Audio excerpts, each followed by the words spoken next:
దేవుని నామానికి మహిమ కలుగును గాక. ఈ అవకాశం ఇచ్చిన మన ఆత్మీయ తండ్రి గారికి, ఆత్మీయ తల్లి గారికి నా హృదయపూర్వక వందనాలండి. కూడి వచ్చిన మీ అందరికీ నా హృదయపూర్వక వందనాలు. త్వరగా బైబిల్ గ్రంథం తెరిచినట్లయితే న్యాయాధిపతులు 6వ అధ్యాయం 12, 13 వచనాలు చదువుకుందాం. న్యాయాధిపతులు 6వ అధ్యాయం 12 చదువుకుందాం. యెహోవా దూత అతనికి కనబడి, పరాక్రమగల బలాఢ్యుడా, యెహోవా నీకు తోడై ఉన్నాడని అతనితో అనగా, గిద్యోను చిత్తము నా ఏలినవాడా, యెహోవా మాకు తోడై ఉండిన ఎడల ఇదంతయు మాకిలా సంభవించెను. యెహోవా ఐగుప్తులో నుండి మమ్మును రప్పించునని చెప్పుచు మా పితరులు మాకు వివరించిన ఆయన అద్భుత కార్యములన్నీ ఏమాయును? యెహోవా మమ్మును విడిచిపెట్టి మిద్యానుల చేతికి మమ్మను అప్పగించినని అతనితో చెప్పాను. చాలా మా కళ్ళు మూసుకున్నట్లే చిన్న ప్రార్థన చేసుకుందామండి. మహాపరిశుద్ధుడైన ప్రేమగల తండ్రి, ఇటు వాగ్దానం ద్వారానైనా కూడి వచ్చిన బిడ్డలతో నిలబడి నాతో మైక్ చదువుతున్నారు వింటున్న ప్రతి ఒక్కరితో, లైవ్లో చూస్తున్న ప్రతి ఒక్కరితో మీరే సూటిగా మాట్లాడమని ప్రార్థిస్తూ యేసు అతి పరిశుద్ధులను ప్రార్థించి అడిగి వేడుకుంటున్నాం మా పరమ తండ్రి, ఆమేన్. వాళ్ళు ఒక్కసారి 12వ వచనం చదువుకుందామండి. యెహోవా దూత అతనికి కనపడి, చాలు. ఎవరతను?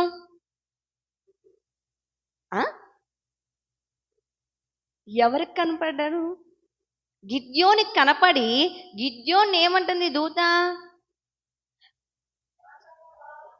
పరాక్రమగల బలాఢ్యుడా, యెహోవా నీకు తోడై ఉన్నాడని అతనితో అనగా, దేవుడు దూత గిద్యోనుతో పరాక్రమ బలాఢ్యుడా అని అన్నాడు.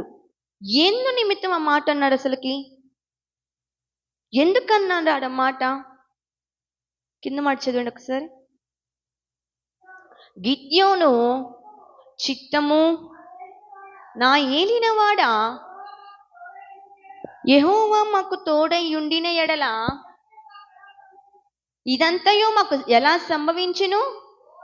యెహోవా ఐగుప్తులో నుండి మమ్మల్ని రప్పించునని చెప్పుచు మా పితరులు మాకు వివరించిన ఆయన అద్భుత కార్యములన్నీ ఏమాయను? యెహోవా మమ్మల్ని విడిచిపెట్టి మిద్యానుల చేతికి మమ్మల్ని అప్పగించినని అతనితో చెప్పెను. దేవుడు దూతతో గిద్యోను ఏమంటున్నాడు? అయ్యా, మమ్మల్ని మిద్యానుల చేతికి ఎందుకు అప్పగించావు? మిద్యానుల చేతికి మమ్మల్ని ఎందుకు అప్పగించావు? ఒకప్పుడు నువ్వు చేసిన అద్భుత కార్యాలు ఏమైనాయి? ఒకప్పుడు మమ్మల్ని రక్షించావు, ఏమైంది అదంతా? ఇప్పుడు మమ్మల్ని మిద్యానుల చేతికి ఎందుకు అప్పగించావు అని దేవుడు దూతతో గిద్యోను అంటున్నాడు ఆ మాట. అసలుకి ఎందుకు జరిగింది? ఎందుకు వాళ్ళని దేవుడు అప్పగించాడు? అసలు ఏం జరిగింది? అసలు ఎవరిని అప్పగించాడు? గిద్యోను ఒక్కనే అప్పగించాడు దేవుడు? కాదు, ఇశ్రాయేలు ప్రజలందరినీ అప్పగించారు. ఎందుకు అప్పగించారు? ఏం జరిగింది? 6వ వచనం, 6వ అధ్యాయం 6వ వచనం. దేశమును పాడు చేయుటకు వారు దానిలోకి వచ్చిరి. ఇజ్రాయేలు మిద్యానుల వలన మిక్కిలి హీన దశకి వచ్చినప్పుడు వారు యెహోవాకి మొరపెట్టిరి. చాలమ్మా. వాళ్ళు ఇజ్రాయేలు మిద్యానుల చేతికి అప్పగించబడినప్పుడు వాళ్ళు ఏ స్థితికి వచ్చారు? హీన స్థితికి, దీన స్థితికి, ఎటు తోచని పరిస్థితికి వాళ్ళు ఆ పరిస్థితికి వచ్చినప్పుడు దేవుడికి మొరపెడుతున్నారంట. హీన స్థితికి, ఇంకా ఏం చేసినా ఇంకా మన వల్ల జరగదు. మనం ఏదైనా ప్రయత్నించినా కానీ మన వల్ల కాదు అది. అలాంటి దీన స్థితిలోకి వచ్చినప్పుడు దేవుడికి మొరపెట్టారు. వాళ్ళు ఏం చేశారు? దేవునికి మొరపెట్టారు. అసలు వాళ్ళకి ఆ హీన స్థితి ఎందుకు వచ్చింది? ఈ యొక్క వాక్యం అందరూ శ్రద్ధగా వినండి. ఇది ఒక ఆత్మీయం. మనం ఈ వాక్యానుసారంగా జీవించామంటే ఇక మనకు తిరిగే ఉండదన్నమాట. అంత బలమైన వాక్యం. దేవుడు మీతో మాట్లాడుతున్నాడు, వినండి. ఏంటంటే మిద్యానుల చేతికి ఇజ్రాయేల్ ప్రజలు అప్పగించినప్పుడు వాళ్ళు హీన స్థితికి వచ్చినప్పుడు దేవుడికి మొరపెట్టారు. అసలు ఎందుకు వచ్చింది ఆ పరిస్థితి? ఎందుకు ఆ పరిస్థితి వచ్చింది వాళ్ళకి? ఎందుకు వచ్చిందో తెలుసా? 12వ వచనం చదవండి మళ్ళీ ఒక్కసారి. యెహోవా దూత అతనికి కనబడి,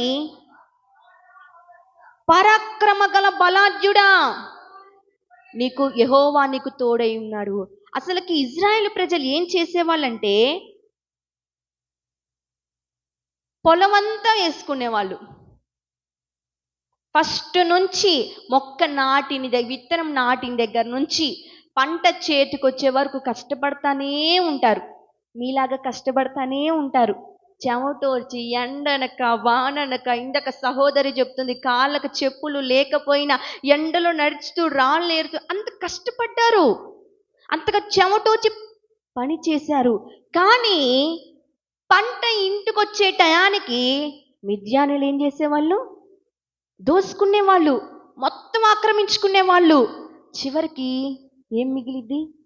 కన్నీళ్ళు. మీకు కూడా అంతే కదండి.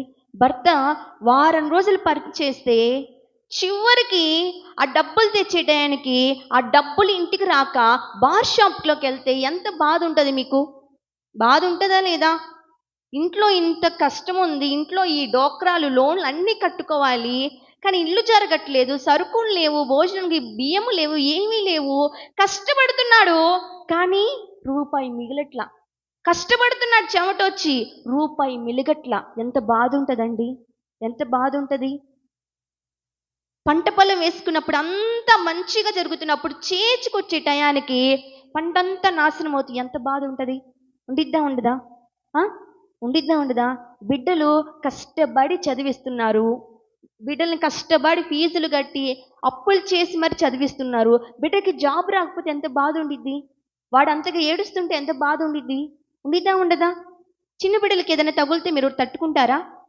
అంత క్రిటికల్గా ఉంటుంది ఆ పరిస్థితి. అంత కష్టపడ్డా చేతికొచ్చే టయానికి, ఇప్పుడు వారు సపోజ్ ఇక్కడ బిర్యానీ పెట్టారండి, నాకు చాలా ఇష్టం, నేను తిన్నా అని చెప్పేసి తినబోతుంటే ఆ ప్లేట్ ఒకళ్ళు వచ్చి తన్నేశారు. నాకు ఎలా ఉంటుంది? ఉండలు బరువుకి ఏడవాలనిపించింది. అలాంటి స్థితి వాళ్ళది. అలాంటి స్థితి. కష్టపడ్డారు, చెమటోర్చారు, ఎండలేక వానలేక పొలం పనులు చేసుకున్నారు. కానీ ఎంత కష్టపడ్డ ప్రతిసారి మిద్యానీలు వచ్చి ఆక్రమించుకుంటున్నారు, మొత్తము దోసుకొని వెళ్ళిపోతున్నారు. ఇదేంటి ప్రభువా, నీవు ఉన్నావు కదయ్యా మాకు, నువ్వు మాతో ఉంటే నాకు ఎందుకు ఇలా జరిగిద్ది? అప్పుడు ఇజ్రాయెల్ మమ్మల్ని అందరూ ఐగుప్తు నుంచి నడిపించావు, మా పట్ల అన్ని అద్భుత కార్యాలు చేసావు, ఇప్పుడు మాకెందుకు ఈ పరిస్థితి వచ్చింది? మాకెందుకు ఇలా జరుగుతుంది అని దేవుడికి మొరపెట్టారు. అప్పుడు అంటున్నాడు దేవుడు, గిద్యోను, నువ్వు పరాక్రమగల బలాఢ్యుడా, నేను నీకు తోడున్నాను కదా అంటున్నాడు. గిద్యోను ఏమంటున్నాడు? అయ్యా, నేనే పాటివాణ్ణి? గిద్యోను ఆ టైం మా దేవుడు ఆ మాట అనేటప్పుడు గిద్యోను ఎక్కడున్నాడు? గానుగ చోట గోధుమలు ముళ్ళ కొట్టుకుంటున్నాడు. కానీ దేవుడు ఆ మాట అన్నప్పుడు అక్కడ తన యొక్క మనసు ఎలా ఉంది? ఇంకా మా వల్ల కాదు, మేము ఎంత సంపాదించినా అపవాది గాజేసుకుంటున్నాడు, మేము ఇంక ఏం తినాలి, ఏం చేయాలి, మా పరిస్థితి ఏంది, ఇంకా మా వల్ల కాదే అని హృదయం అంతా బాధ పెట్టుకొని ఆ చోటు నుంచొని దులుపుకుంటున్నాడండి. కానీ దేవుడు అన్నాడు, పరాక్రమగల బలాఢ్యుడా, నేను నీకు తోడున్నాను కదా, నువ్వెందుకు అంతగా భయపడుతున్నావు?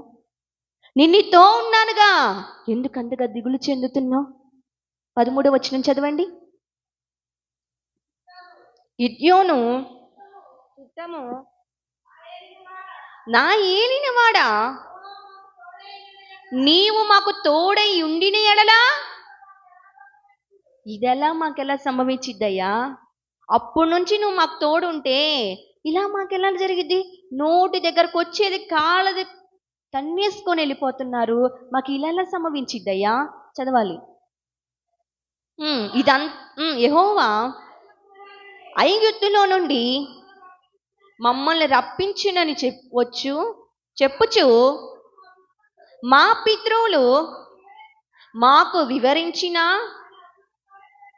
ఆయన అద్భుత కార్యములన్నీ యెహోవా మమ్మల్ని విడిచిపెట్టి మిద్యానీల చేతికి మమ్మల్ని అప్పగించినని అతనితో చెప్పెను. దేవుడు గిద్యోను అంటున్నాడు, అయ్యా నిజంగా మా తోడుంటే మరి వాళ్ళ చేతికి మమ్మల్ని ఎందుకు అప్పచెప్తావు? వాళ్ళ చేతికి మమ్మల్ని ఎందుకు అప్పచెప్తావు? మిద్యానీయులు ఏమన్నా మనలాగా ఒక 100 మంది 20 మంది 10 మంది ఉన్నారండి? ఒక 1000 మంది ఉన్నారా మిద్యానీయులు సమూహం అంతా? ఎంతమంది ఉంటుంటారు? 1,45,000 మంది ఉన్నారు. ఎంతమంది? ఇప్పుడు ఫర్ సపోజ్ ఇక్కడ 50 మంది ఉంటారు అనుకోండి. 50 మందిని చూస్తేనే 50 మంది ఉన్నారే, అమ్మో నేను ఒక్కని, అంత భయంకరం ఉంటుంది కదా. అంటే కొంతమంది ఉంటేనే. అలాంటిది 1,45,000 మంది ఉంటే గిద్యోనికి భయం ఉండదా? అలాంటి గిద్యోనితో దేవుడు అంటున్నాడు, భయపడుతున్న సమయంలో, పరాక్రమ గల బలాఢ్యుడా, నీతో ఉన్నప్పుడు నువ్వు ఎందుకు భయపడుతున్నావు? ఒకప్పుడు నేను విడిపించా, ఇప్పుడు నేను విడిపించలేనా? ఇప్పుడు విడిపించలేనా? 300 మంది చాలు వాళ్ళపైన నువ్వు యుద్ధం చేయడానికి. ఏందయ్యా, వాళ్ళేమో 1,45,000 మంది ఉన్నారు, మేము 300 మంది చాలంటున్నావు ఏంది? అసలు మేము తిరిగి వస్తామంటావా? అసలు మేము తిరిగి మళ్ళీ వస్తామంటావా? వస్తారా రారా? మనకుంటది కదా ఆలోచన. గిద్యోను కూడా అదే, 300 మంది చాలు అని దేవుడు ఖండితంగా మాట్లాడుతున్నప్పుడు తను ఏమనుకున్నాడు? ధైర్యం తెచ్చుకున్నాడు. దేవుడు నాతో ఉన్నాడు, నాలో ఉన్నాడు, ధైర్యం తెచ్చుకొని ఏం చేశాడు? వెళ్ళాడు. అసలు వాళ్ళు ఎలా విడిపించబడ్డారు? మిద్యానీయుల చేతిలో నుంచి వెళ్ళారు, 300 మంది వెళ్ళారు దేవుడు చెప్పారని. అసలు ఎలా విడిపించబడ్డారు? ఆ శత్రువుల నుంచి వాళ్ళు ఎలా విడుదల పొందుకున్నారు? మనకు అప్పు భారము నుంచి మనం ఎలా విడుదల పొందుకుంటాం? మన దుంక సమయములో నుంచి ఎలా విడుదల పొందుకుంటాం? మన అనారోగ్యం నుంచి ఎలా విడుదల పొందుకుంటాం? మనకు సమస్యల నుంచి మనం ఎలా విడుదల పొందుకుంటాం? చూస్తేనేమో భీకరంగా బాగానే ఉంటున్నావు, కానీ హృదయం అంతా దుంకంతో నిండి ఉంది. నీ దేవుడు నీతో మాట్లాడుతున్నాడు, నువ్వు ఎలా విడుదల పొందుకుంటావు? వాళ్ళు ఎలా విడుదల పొందుకున్నారు? చూద్దామా? పక్క పేజ్ తెరవండి. న్యాయాధిపతులు 7వ అధ్యాయం 16వ వచనం. 7:16 చదవాలి. ఆ 300 మందిని ఏం చేశాడంట? 3 గుంపులుగా చేశాడంట. ప్రతి వానికి బూరలను, వట్టి కుండను, ఆ కుండలలో దివిటీలను ప్రతి వాని చేతికిచ్చి వారితో ఇట్లా, నేను నన్ను చూచి నేను చేయనట్లు చేయుడి. చాలమ్మా. అక్కడ మనం చూసేది ఏంటంటే 300 మంది ఉన్నారండి. 300 మందిని 3 గుంపులుగా చేశారు. 300 మందిని 3 గుంపులుగా చేశారు. ఒక 100 మందికి ముందేమిచ్చాడు? బోరని ఇచ్చారు. ఇంకో 100 మందికి వట్టి కుండని ఇచ్చాడు. రెండోది వట్టి కుండని ఇచ్చాడు. మూడో వాళ్ళకి దివిటీలు ఇచ్చారు. ఇచ్చినప్పుడు వాళ్ళు ఏం చేశారు? వట్టి కుండలో, ఆ కుండలోనే దివిటీల నుంచి వారి చేతికి దేవుడు ఇచ్చారు. ఇచ్చినప్పుడు వాళ్ళు ఏం చేశారు? ఇచ్చారు, దేవుడు ఇచ్చారు. కానీ వాళ్ళు 300 మంది. వాళ్ళు 1,45,000 మంది. 1,100 మందా? వందలు ఎక్కడండి, వేలు ఎక్కడ, లక్షలు ఎక్కడ? అంత మందిని హతమార్చడానికి, వాళ్ళ చేతి నుంచి విడుదల పొందుకోవడానికి దేవుడు ఏమిచ్చాడు? దేవుడిచ్చాడు యుద్ధం వెళ్ళడానికి యుద్ధ సామాన్లు ఇచ్చాడా? వాళ్ళందరూ యుద్ధ సామాన్లు పెట్టుకున్నారు, కానీ అవి ఇచ్చాడా దేవుడు? వీళ్ళకి బోరలు ఇచ్చాడంట, దివిటీలు ఇచ్చాడంట. కానీ వాళ్ళు కేకలు కూడా వేస్తున్నారండి. కేకలు వేయమని చెప్తున్నాడు దేవుడు. కానీ ఆ 3 పాయింట్ ఈ రోజున మన ఆత్మీయ స్థితిని మనం సరి చేసుకోగలుగుతాం. వాళ్ళు ఆ శత్రువుల నుంచి ఎలా విడుదల పొందుకున్నారంటే కేవలం ఆ మూడిటిని బట్టి విడుదల పొందుకున్నారు.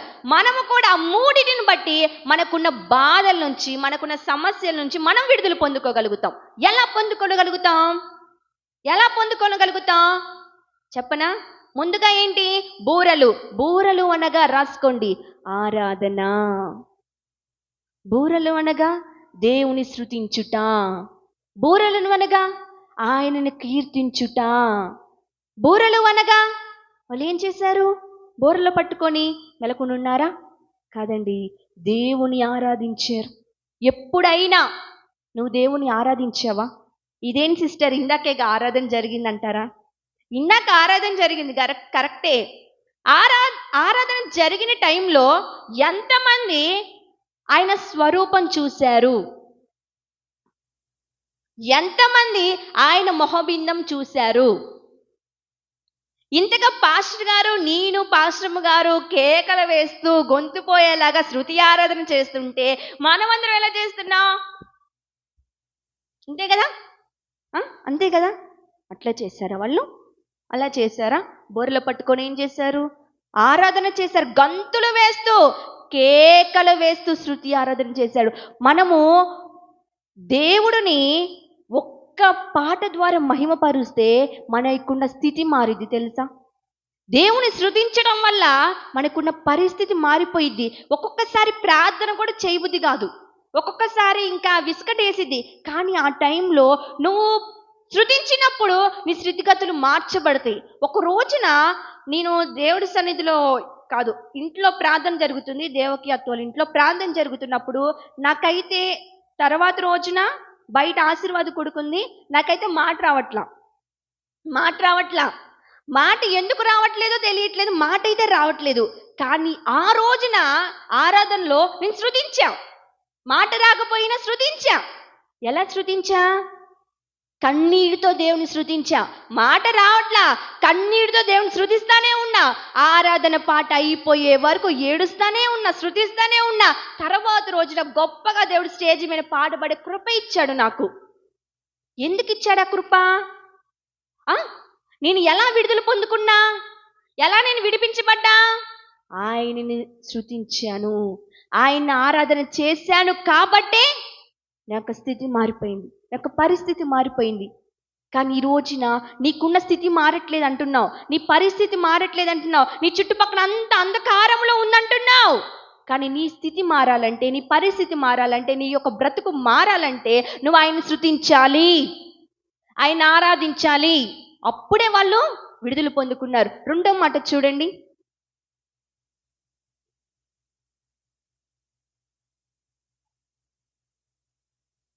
ఒక్కసారి న్యాయాధిపతులు 7వ అధ్యాయం 19వ వచనం చూడండి ఒకసారి. 19వ వచనం. అట్లు నడుజం మొదటి కావలివారు ఉంచబడగానే గిద్యోనును అతనితోనున్న 100 మందియు పోయి బూరలను ఊది తమ చేతులలోనున్న కుండలను పగలగొట్టి, అట్లు 3 గుంపులు వారు బూరలను ఊదుచు ఆ కుండలను పగలగొట్టి ఎడమ చేతిలో దివిటీలను కుడి చేతిలో ఊదుటకు బూరలను పట్టుకొని యెహోవా ఖడ్గము గిద్యోను ఖడ్గము చాలా మంది కేకలు వేసిరి. వాళ్ళు ఏం చేశారు? ముందు బోరలు పట్టుకొని ఏం చేశారు? దేవుణ్ణి బోరలు పట్టుకొని ఊదారు, ఆరాధన చేశారు. తర్వాత మాట ఉంది 20 వచనం చూడండి. 3 గుంపులు వాళ్ళు తర్వాత ఏం చేశారు? బోరలు ఊదొచ్చు ఆ కొండను చాలమ్మా ఏం చేశారు? ఆ కొండను ఏం చేశారు? నువ్వు పగల కొట్టలేకపోతున్నావు. ఇదేంటి సిస్టర్, కొండ అంటే ఇట్లా అనగానే పగిలిపోయింది, కానీ కొండను నువ్వు ఎందుకు పగలగొట్టలేకపోతున్నావు అంటే అక్కడ ఆత్మీయం ఏంటంటే, కొండ అనగా మనొక శరీరం, కొండ అనగా మనొక సోమర్తనం, కొండ అనగా మనక సోమర్తనం పగలగొట్టలేకపోతున్నావు. వాళ్ళు ఏం చేశారు? వాళ్ళ కొండను వాళ్ళు పగలగొట్టారు. అంటే వాళ్ళొక్క సోమర్తనాన్ని అక్కడ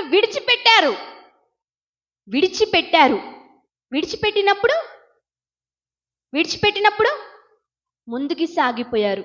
కానీ ఈ రోజున నీ యొక్క సోమరతనముని విడిచిపెట్టలేకపోతున్నావు. ప్రార్థన చేయంటే దేవుడు ఉదయకాలం ఎంతమంది ప్రార్థన చేశారు? ఒకసారి చేయలేదండి. Very good. ఉపవాస ప్రార్థనలు చేశారా? ఓకే.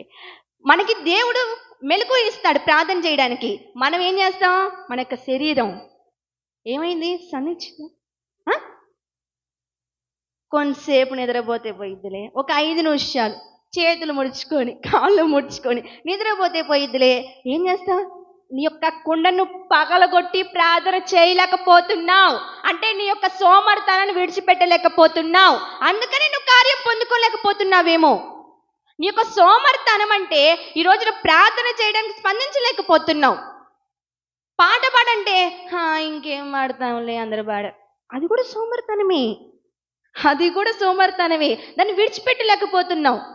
పరిచర్య చేయంటే చాలా మంది ఉన్నారులే చేసేవాళ్ళు, ఇంకేముంది వెళ్ళిపో, అది కూడా సోమర్తనమే. నువ్వు అవన్నిటి ఆ కుండని పగలగొట్టు, ఈ యొక్క శరీరం అనే కుండని పగలగొట్టు, ఆ సోమర్తనం అనే కుండని పగలగొట్టు, ముందుకి సాగిపోతావు. ఆ కుండని పగలకుండా బరువంతా నీలోనే పెట్టుకొని వేస్తాయా. ప్రార్థన చేయనుగానే పక్కగానే నిద్ర వచ్చేసింది, బైబిల్ చదవగానే నిద్ర వచ్చింది. అంటే ఆ సోమర్తనం నీలో ఉండటం వల్లే నువ్వు ఒక శత్రువుల నుంచి, నీ యొక్క సమస్య నుంచి విడుదల పొందుకోలేకపోతున్నావు. వాళ్ళల్లో సోమర్తనం ఉంది, అది దేవుడు గమనించాడు. అందుకనే వాళ్ళు ఎప్పుడు ఆ మిద్యాను చేతులు అప్పగించబడుతున్నారు. దేవుడు ఏం చెప్పాడు? మీరు ఆ యొక్క కుండని పగలగొట్టండి, ఆ సోమర్తనంని పగలగొట్టండి, ముందుకి సాగిపోండి అన్నాడు. ఈరోజు నన్ను పగలగొట్టలేకపోతున్నావు.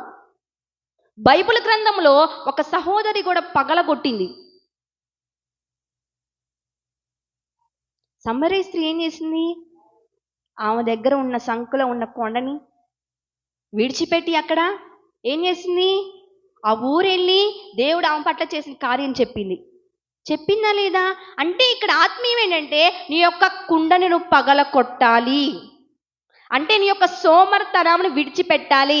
దేవుడు ఏమన్నాడండి? చిన్న చిన్న చీమను చూసి మీరు నేర్చుకోండి. ఆ సోమరితనం ఉంటే ప్రార్థన చేయలేం, బైబిల్ చదవలేం, పరిచర్య వాడబడలేం, పరిచర్యలు గొప్పలిప్పలేం, దేవుడి సన్నిధి రావడానికి బద్ధకం. దాన్ని విడిచిపెట్టు. నీకేం జరగట్లేదు అప్పుడు అడుగు. దాన్ని విడిచిపెట్టకుండా ఇది నా పక్కన సగం భాగంలో ఉండేది, సగం భాగంలో నువ్వు ఉండంటే నేను చూస్తాలే అంటాడు దేవుడు. వాళ్ళు ఏం చేశారు? అక్కడ విడిచిపెట్టారు, ఆ యొక్క సోమర్తనాన్ని విడిచిపెట్టారు. అందుకని ముందుకి సాగిపోయారు. 3వ మాట చూడండి, 20వ వచనం అక్కడే ఉంది చూడండి. అట్లు 3 గుంపులు వారు బోరలు ఊదారు, ఆ కుండను పగలగొట్టారు, ఎడమ చేతులలో దివిటీలను చాలమ్మా. 3వ మాట దివిటీలు అనగా వెలిగించబడుట. దివిటీలు అనగా మంట మండాలి. వాళ్ళు ఏం చేశారు? ఇప్పుడు ఫర్ సపోజ్ ఆరాధన చేసేటప్పుడు చిన్న క్లాప్స్ కొడుతుంటే ఏమొచ్చింది?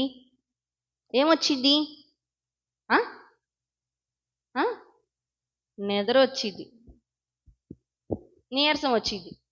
కానీ గట్టిగా క్లాప్స్ కొడుతున్న, గట్టిగా ఆరాధన చేయి, ఫైర్ మండిద్ది, మంట మండిద్ది. ఆ మంట మండాలంటే ఆ దివిటీలు అనగా నువ్వు వెలిగించబడాలి.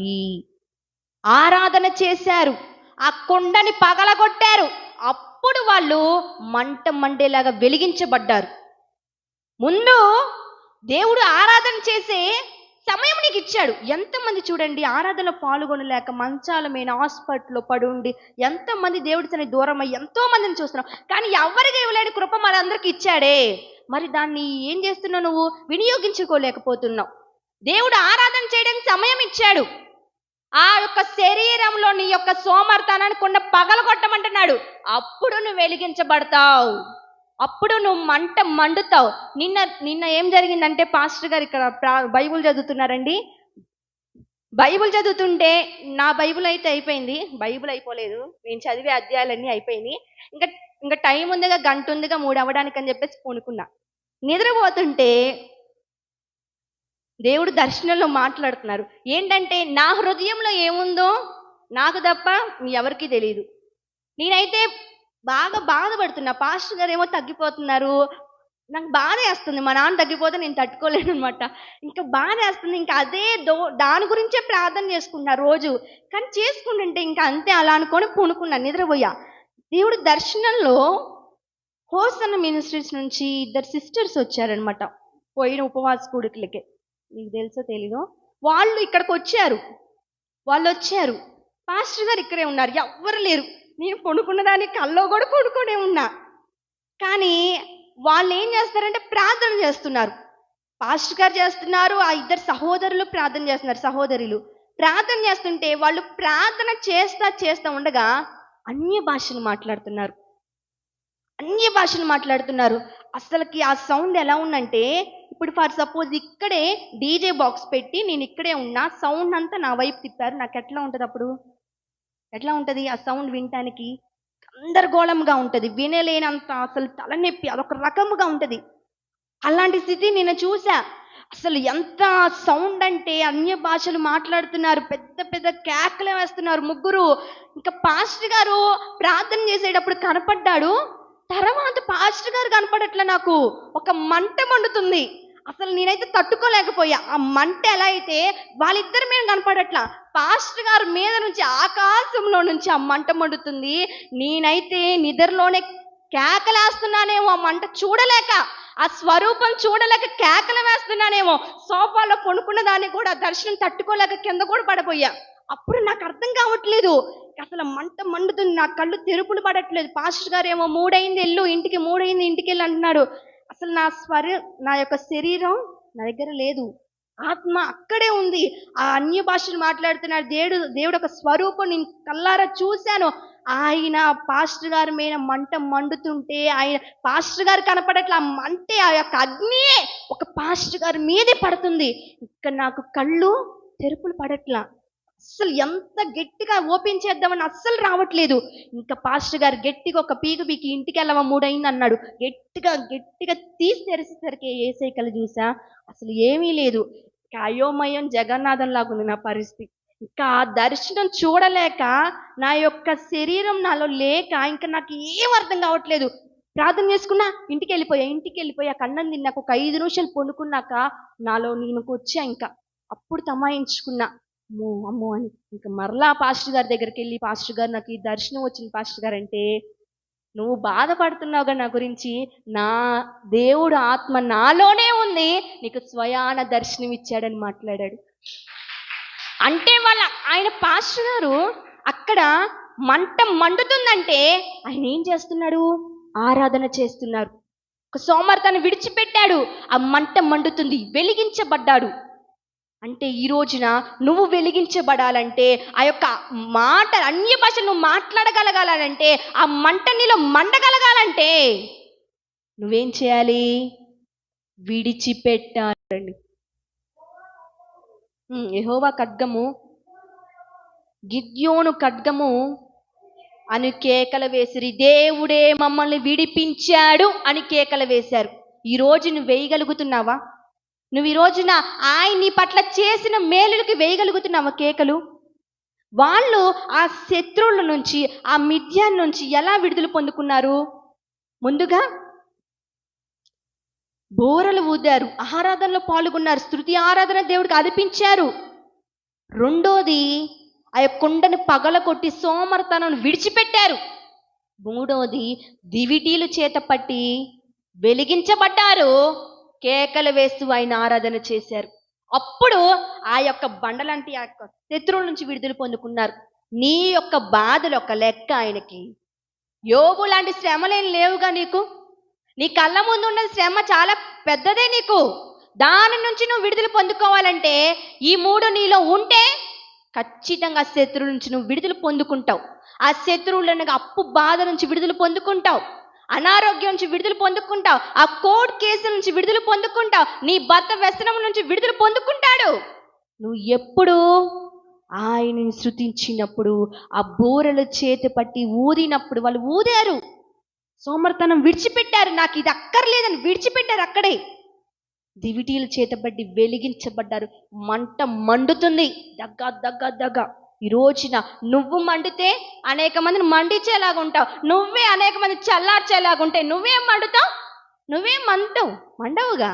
అనేక మందిని మండించేలాగా ఉండాలి. పాస్టర్గా చేయి పెట్టి ప్రార్థన చేస్తే మంట మండుతుంది. ఈ రోజున నువ్వు ప్రార్థన చేస్తే పక్కన వాళ్ళకి మంట మండుతుంది. ఏం మంట మండుతుంది? లోకానుసారం మంట మండుతుంది. కానీ ఆత్మీయంగా వాళ్ళు వెలిగించబడ్డారు. నువ్వు వెలిగించబడ్డావా? ఈ రోజున వెలిగించబడ్డావా? నువ్వు వెలిగించబడినట్లయితే, ఆ మంట నీలో మండుతున్నట్లయితే, ఆ యొక్క బాధల నుంచి, ఆ యొక్క శ్రమల నుంచి, ఆ కష్టాల నుంచి, ఆ శత్రువుల నుంచి దేవుడు నిన్ను విడిపిస్తాడు, ఖచ్చితంగా విడిపిస్తాడు. ఆ 1,45,000 మంది నుంచి మనం 300 నుంచి విడిపించలేడా? మరి నిన్ను విడిపించడా? నీ శ్రమల నుంచి, నీ కష్టాల నుంచి విడిపించడా? నీ కోర్టు కేసుల నుంచి విడిపించడా? నీ గర్భం తెరవబడకుండా అడ్డుపడుతున్న ఆ శత్రువు నుంచి విడిపించడా? విడిపిస్తాడు. ఆయన సమర్థుడు, ఏదైనా చేయగల దేవుడు. నమ్మి ప్రార్థించుకుందామా? అందరూ మోకరించండి.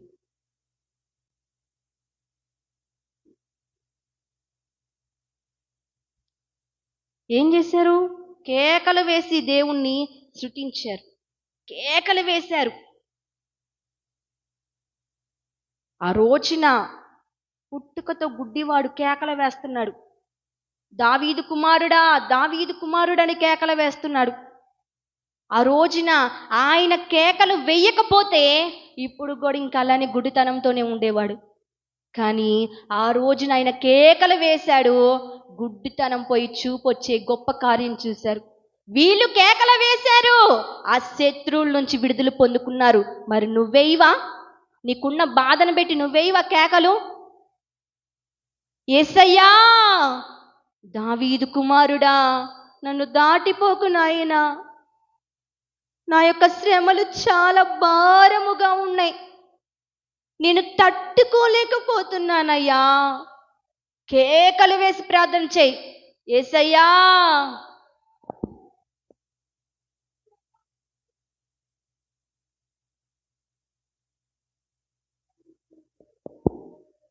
యేసయ్యా, నా మొర విను నాయనా. కష్టపడుతున్నాడయ్యా నా భర్త, ఏ రోజుకి ఆ రోజు తాకొస్తుంటే ఇంట్లో ఎలా జరిగిద్దయ్యా? కష్టపడుతున్నామయ్యా, పొలంలో చెమటోర్చి పని చేస్తున్నావు నాయనా. చేతికొచ్చేసరికి ఆ మిద్యానీయులు గిద్యోను సొమ్ము తీసుకున్నట్టుగా మా యొక్క కష్టము కూడా తీసుకుంటున్నారయ్యా. కష్టపడుతున్నాం, వాల్యూ లేకుండా పోతుందయ్యా ఇంట్లో. ఈ సమస్యల నుంచి నన్ను ఒడ్డెక్కించు నాయనా. కేకలు వేయి, దావీదు కుమారుడా, నీకున్న శ్రమను బట్టి, నీకున్న కష్టాన్ని బట్టి, నీకున్న నిందలను బట్టి, నీకున్న అవమానాలు బట్టి, నీకున్న బలహీనతను బట్టి, నీకున్న వేదనను బట్టి రోజు రాత్రి దుప్పట్లో పొనుకొని మరి కేకలు వేస్తున్నావే, ఇప్పుడే ఆయన నీ కళ్ళెదుటే ఉన్నాడు, నిన్ను చూస్తున్నాడు. ఆయన నువ్వు కారుస్తున్న కన్నీరు చూస్తున్నాడు. దేవా, నన్ను జ్ఞాపకము చేసుకోయ్యా, ఈ బాధల నుంచి నన్ను విడిపించయ్యా, నేను తట్టుకోలేకపోతున్నాను. నా యేసయ్యా, దావీదు కుమారుడా, నా కుటుంబాన్ని కాపాడు ప్రభువా, నా కుమారుడికి జాబ్ ఇవ్వయ్యా, నా భర్తకు రక్షణ ఇవ్వయ్యా, మా పంట పొలాలు ఆశీర్వదించయ్యా, నా గర్భము తెరువయ్యా, ఈ కోర్టు కేసు నుంచి నేను విడుదల పొందుకోవాలయ్యా. యేసయ్యా, కేకలు వేయి. స్తోత్రమును నాయన, మహాపరిశుద్ధుడైన ప్రేమగల తండ్రి, నామాని ఘనమైన స్తోత్రాలయ్యా. నీ గొప్ప కృపతో నాయన ఈరోజు వాగ్దానం ద్వారా మాతోనే మాట్లాడావయ్యా. అవును ప్రభువా, శత్రువుల నుంచి నువ్వు విడిపించే దేవుడు ప్రభువా, మాకున్న బాధల నుంచి నువ్వు విడిపించే దేవుడు ప్రభువా. అయా గిద్యోనీయులను నాయన, అయా బలాక్రగల బలాజ్యుడా అని గొప్పగా మెచ్చుకున్నావు ప్రభువా. నువ్వు అతనికి తోడై ఉన్న దేవుడు కదయ్యా. 300 మందిని వేసుకొని వెళ్ళు, నీకు విజయం ఇస్తానన్న. వాళ్ళు నిన్ను శృతించారు నాయన, వాళ్ళ యొక్క కుండని పగలగొట్టారు సోమర్తనాన్ని ప్రభువా. మేము కూడా విడిపించబడాలి నాయన, మేము విడుదల పొందుకోవాలయ్యా. ఆ సోమర్తనం ఇక్కడ ఈ క్షణం విడిచిపెడుతున్నాము నాయన. నువ్వు సహాయం చేయయ్యా, నీ కృపను చూపించయ్యా. ఒక్కసారి నాయన నీళ్ళు చేతబట్టి బిడ్డలు వెలిగించబడ్డారు ప్రభువా, నీ చేతులకు అప్పచెప్తున్నావు నాయన. మేము వెలిగించబడాలి నాయన, అనేక మందికి వెలుగు చూపించే బిడ్డలుగా ఉండాలయ్యా, అనేక మందిని మండించే బిడ్డలుగా మేము ఉండాలయ్యా. మమ్మల్ని మండించయ్యా అని కేకలు వేశారు నాయన. మేమందరూ కేకలు వేస్తున్నామయ్యా. పుటకతో గుడ్డివాడైనా భర్తమల్లి నిన్ను కేకలు వేశాడయ్యా. దావీదు కుమారుడా, నన్ను విడిచిపెట్టద్దయ్యా. దావీదు కుమారుడా, నన్ను దాటిపోకాడు కేకలు వేసినప్పుడు నువ్వు నిలిచిన దేవుడు నాయన, అక్కడ ఆగిన దేవుడు ప్రభువా. మా ప్రియ బిడ్డలందరూ కేకలు వేస్తున్నారయ్యా, కన్నీరు కారుస్తున్నారయ్యా. నువ్వు చూస్తున్న దేవుడు, బిడ్డల మొర నువ్వు ఆలకిస్తున్న దేవుడు నాయన. బిడ్డల యొక్క సమస్యల నుంచి ఈ క్షణమే, ఈ రోజే నువ్వు విడిపించబడును గాక. నీ నామానికి మీరు మహిమ తెచ్చుకోండి అయ్యా. మహిమ, ఘనత, ప్రభావం మీరు మాత్రమే పొందురని నజరేతుడైన యేసుక్రీస్తు నామమున ప్రార్థించి అడిగి వేడుకొంచున్నాము మా పరమ తండ్రి. ఆమేన్. అందరికీ వందనాలండి.